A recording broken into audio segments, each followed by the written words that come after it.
guys. So ito dumating na yung order ko sa Shopee. Yung barrel na in-order ko na mas malaki dun sa una kong barrel na yun na 6mm na barrel to. 6mm yung inside diameter niya. Yan. Maliit lang din. Kasi ito, kaya hinihintay ko kasi dumating tong steel ball na to. Kasi once na hindi tugma to, hindi kasya, sayang yung paggawa ko sa barrel. Dumating naman na yung 5.5mm. So, sakto naman siya. May allowance lang na konti, pero okay na yan. Ayan siya. Medyo maluwang pa, pero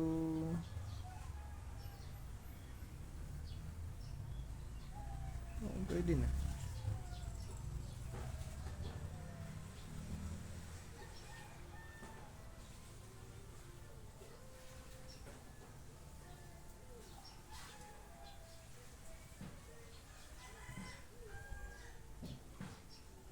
Pero hindi to gaya nung akin na talagang yung sa may antena ko kasi is lapat na lapat talaga siya, as in halos kabagal bumaba dahil sobrang niya lapat. Pero overall pwede nang gawin. Titignan lang natin kung maganda yung accuracy niya. Kung lang to 500mm lang to. Okay na yun kasi maliit naman ang bala natin. Pero kung mga NP Holland ganun, kailangan mahaba, kahit 700mm na haba niya. So guys, tutuloy ko tong ginawa ko kahapon, yung combustion chamber natin, kasi hindi ko pa nailalak. Pinatuyo ko lang ng mabuti. Makikita nyo okay na siya.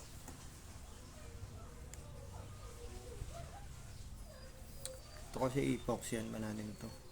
Ang gagawin ko lang ngayon is i-close ko to and nalagyan ko ng butas para matest tire na natin siya kung gagana yung pump system natin. So yun, gagawin ko muna yung igniter natin. So eto na guys, na-install ko na yung igniter. Pang samantala lang yun. Ito siya. Makikita nyo. Ayan. Ayan, hindi spark.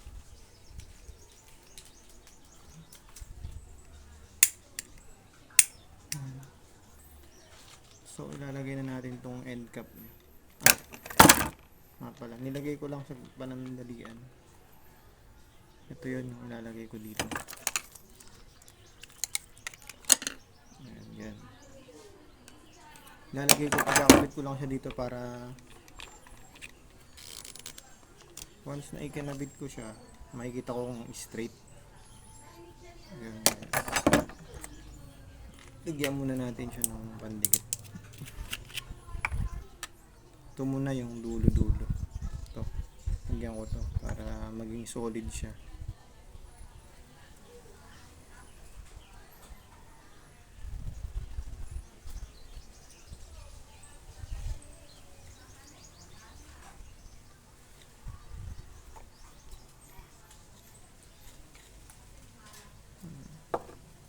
Yan muna natin yung mga dulo.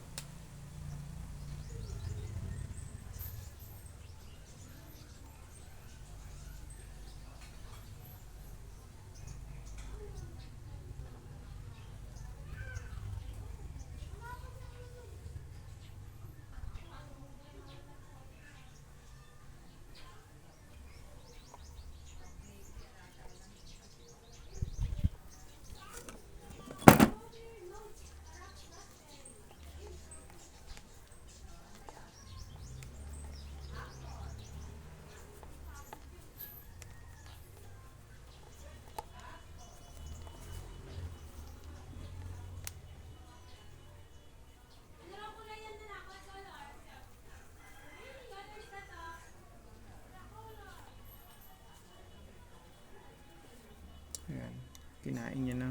Solid na yan. Next is yun na. Punasan muna natin yung tape para makapit siya.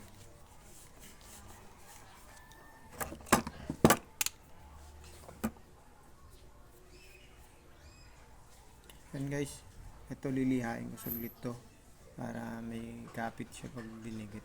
Lihain ko lang saglit, balik ako. Yan guys, dikit ko na siya. Hanggang lang natin ng glue muna.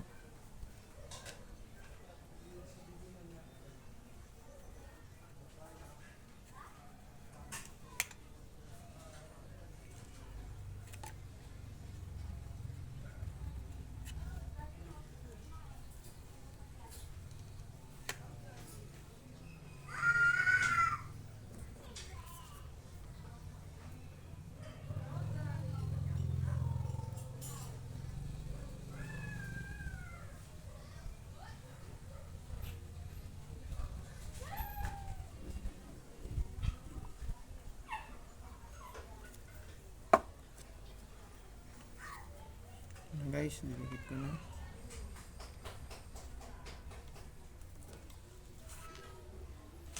Natin pang diretso.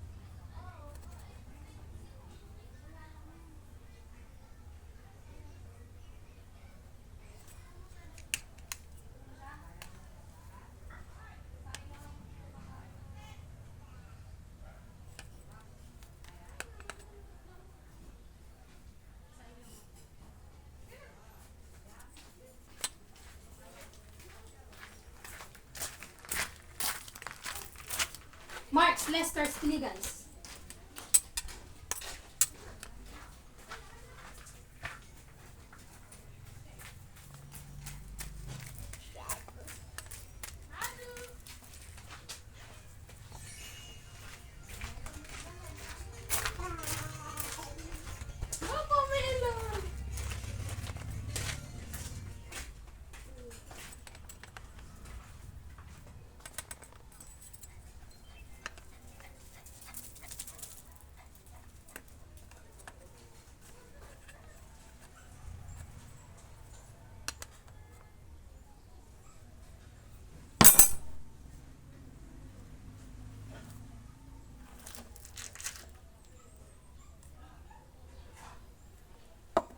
Ito guys yung pinang-check ko kung diretso siya.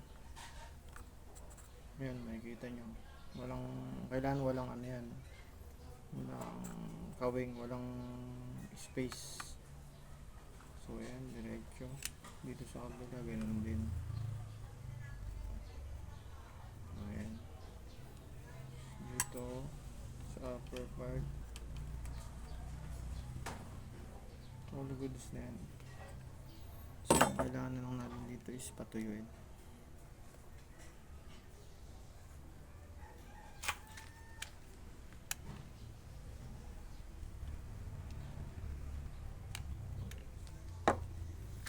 Tuyuin muna natin bago natin i-full haba, no? Haba niya.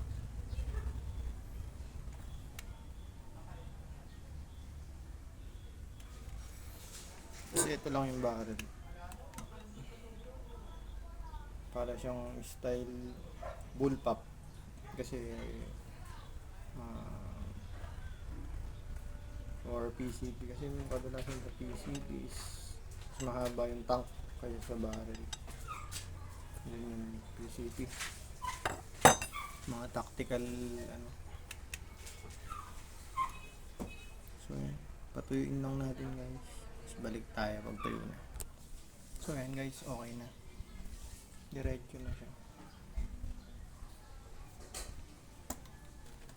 Ba? Sakto lang.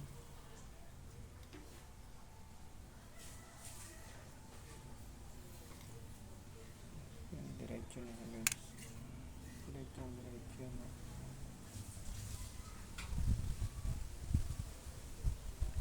Importante kasi yun. So guys, maririnig nyo na.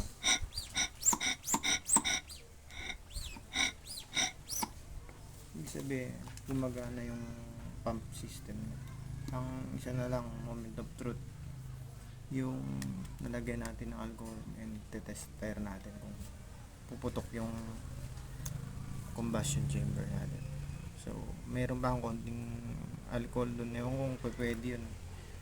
Hindi ko alam kung kaya pa nitong patalansin niya, pero try pa rin natin. So guys, nalagyan ko na. Ewan ko kung kaya nito. Kung konti eh.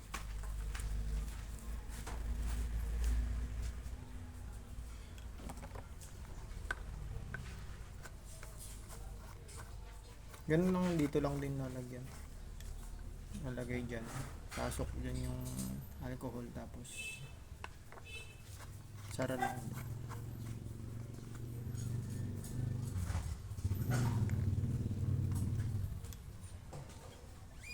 Check natin kung lalabas yan. Dyan. Makikita natin yan. Or dito. Ayan. Para makita nyo.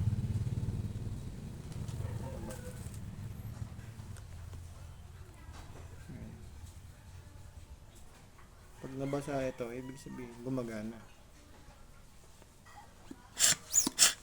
Ayan guys, gumagana siya.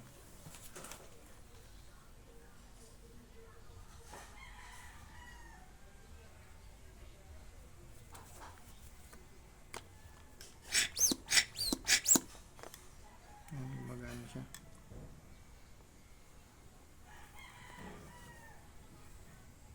Ayan, nabasa siya. Pag ganyan gumagana, ito kayo, papakita ko sa inyo. Ayan. Ayan, ay, tumalasik. Lagyan na yung screen ko.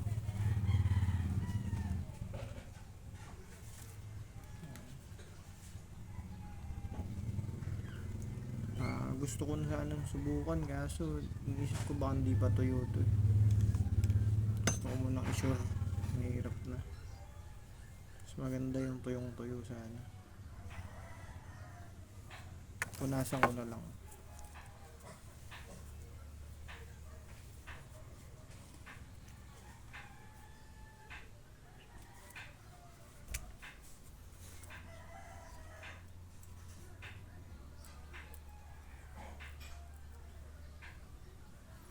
Ayusin ko lang, balikan ko kayo.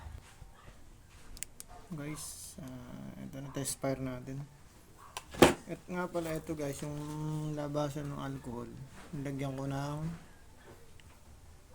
basta pwede yung kahit ano, pwede namang PVC na bibilugin, basta iharang nyo lang dito. Tapos may maliit na butas.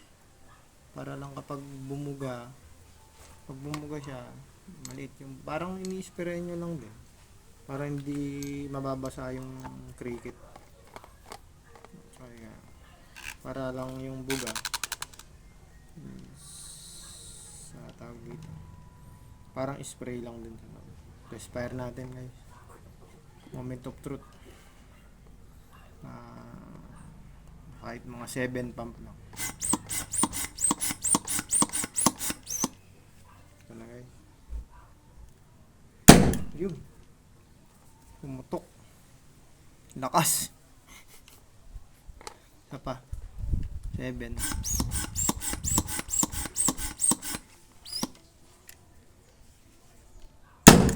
Yun. Masabog.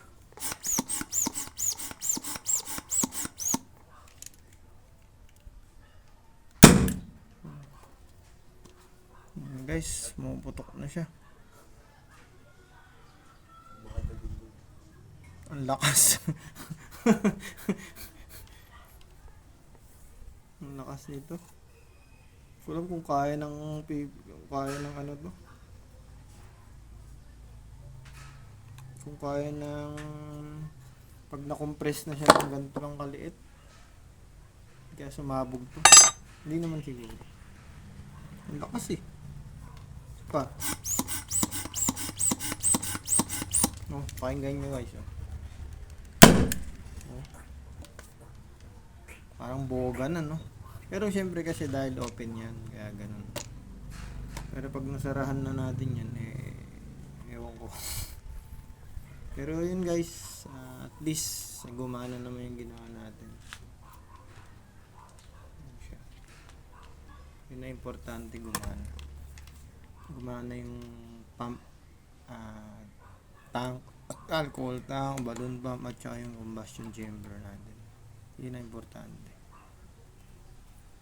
Okay na to guys.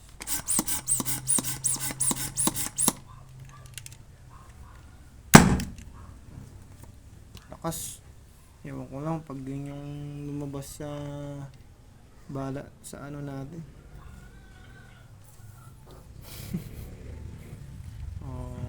Ayan guys, hanggang dito muna yung video natin. Susunod kong gawin is yung